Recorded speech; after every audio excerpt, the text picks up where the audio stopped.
ஈரம் அப்படின்னு ஒரு படம். ஹாரர்ல வந்து பாத்தீங்கன்னா ஒரு டிஃப்ரெண்டான ஒரு படம். சவுண்டிங்கா, அப்புறம் டெக்னிக்கல் ஒர்க்கா, கேமரா ஒர்க்கா, விசுவல் எஃபெக்டா, கலரிங்கா, இப்படி வந்து அந்த படத்துல பேசுறதுக்கு நிறைய விஷயம் இருந்துச்சு. அந்த படம் அந்த டயத்துல வந்து பாத்தீங்கன்னா தியேட்டர்ல வந்து பண்ண விஷயத்தை விட டெலிவிஷன்ஸ்ல வந்து வந்ததுக்கு அப்புறம் அந்த படம் வந்து பயங்கரமா வந்து பேசப்பட்டுச்சு. இன்றையருமே வந்துட்டு ஈரம் அந்த படம் வந்து ஒரு வேற மாதிரியான ஒரு படம் அப்படின்னு பேசக்கூடிய ஒரு படம். அந்த கூட்டணி ஒரு படம் பண்றாங்க சப்தம், அது வந்து ஒரு ஹாரர் படம், அதே மாதிரியான ஒரு ஜானர்ல இருக்கும், இல்ல ஒரு டிஃப்ரெண்டான ஒரு அட்டம்ப்டா இருக்கும் அப்படின்ற ஒரு மைண்ட் செட்டப்போட தான் தியேட்டருக்குள்ள உள்ள போய் டிக்கெட் எடுத்து போய் உட்கார்ந்தேன். ஆனா அது எல்லாமே வந்து சுக்குநூறா நொறுங்கி போச்சு அப்படின்னு சொல்லலாம். ஒரு ஃபர்ஸ்ட் 2 சீன் வந்து பாத்தீங்கன்னா ஒரு கோஸ்ட் இன்வெஸ்டிகேட்டர், பரவாயில்ல ஏதோ டிஃப்ரெண்டா ஏதோ ட்ரை பண்ண போறாங்க அப்படின்ற மாதிரியான ஒரு மைண்ட் செட்டை தான் வந்து எனக்கு கொடுத்துச்சு. ஆனா படம் போக போக வந்து பாத்தீங்கன்னா ஒரு பயங்கரமான ஒரு தமிழ் சினிமால ஒரு கமர்ஷியல் பேட்டர்ன்ல என்ன மாதிரியான ஒரு படம் இருக்குமோ அந்த மாதிரியான ஒரு ஜானருக்குள்ள படம் போயிடுச்சு. அப்பயே எனக்கு வந்து பாத்தீங்கன்னா மண்டையை சொல்லி ஆரம்பிச்சிட்டேன், என்னடா இது, நம்ம நினைச்சு வந்தோம் இது ஒரு மாதிரி இருக்கு அப்படின்னு. சவுண்டிங் ஒர்க்கா, டெக்னிக்கலா, இதெல்லாம் வந்து கொஞ்சம் ஏதாவது டிஃப்ரெண்டா இருக்கும் அப்படின்னு நினைச்சிட்டு இருந்தோமே. இது என்ன ஸ்கிரீன் பிளேவே வந்து பாத்தீங்கன்னா இந்த மாதிரியான ஒரு மெத்தட்ல போயிட்டு இருக்கு அப்படின்னு சொல்லி நான் வந்து யோசிச்சுட்டு இருந்தேன். எனக்கு தெரிஞ்சு ஒரு சீனோ 2 சீனோ தான் வந்து எனக்கு தெரிஞ்சு ஓகேவான ஒரு சீனா இருந்துச்சு.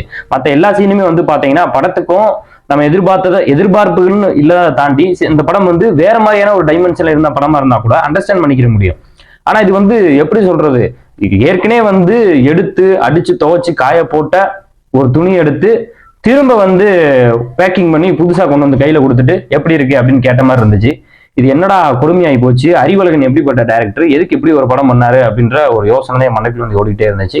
அதுவும் அந்த பிளாஷ்பேக் போர்ஷனு, அப்புறம் அந்த ஆவி வர்றது, பேய் வர்றது, இது எல்லாமே வந்து இந்த காஞ்சனா சீரியஸ், இந்த அரண்மனை சீரியஸ், இந்த மாதிரியான கதைகள்ல யூஸ் பண்ணப்பட்ட ஒரு டெம்ப்ளேட்டை தான் இந்த படத்துலயுமே வந்து யூஸ் பண்ணியிருந்தாங்க. அதுதான் எனக்கு பெரிய ஒரு மன வருத்தமாவே இருந்துச்சு எனக்கு.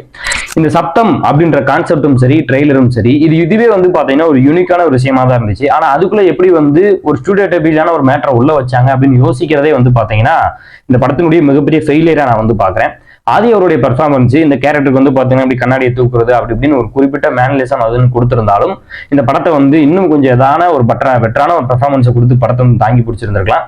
ஒரு யூஸ்ஃபுல்லான ஒரு பெர்ஃபார்மன்ஸ் மாதிரி தான் எனக்கு தெரிஞ்சிச்சு. அவருடைய படங்கள்ல அவருக்குன்னு ஏதாவது ஒரு பெர்ஃபார்மன்ஸ் வைஸா வந்து கொடுக்கறதுக்கு ட்ரை பண்ணுவாரு. ஒருவேளை அந்த ஸ்கிரிப்டே வந்து பாத்தீங்கன்னா ஒரு வீக்கான ஒரு ஸ்கிரிப்ட் அப்படின்றனால டெலிவரி பண்ணதே இவ்வளவுதான், அவுட்டே இவ்வளவுதான் வந்திருக்குமோ அப்படின்ற ஒரு யோசனையும் எனக்கு மனசுக்குள்ள வந்து ஓடிட்டே இருந்துச்சு அப்படின்னு சொல்லலாம். இருந்தாலும் அறிவன் அவர்கள் வந்து பாத்தீங்கன்னா ரொம்ப நாளைக்கு அப்புறம் ஒரு படம் பண்றாரு.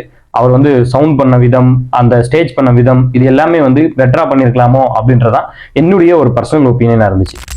சில நேரங்கள்ல வந்து பாத்தீங்கன்னா சப்தம் பிடிக்கல அப்படின்னு சொன்னா நம்மளால கேட்க தான் முடியாது. இந்த சப்தத்தை நம்மளால முழுசா உட்காந்து பார்க்கவே முடியல. நன்றி, வணக்கம்.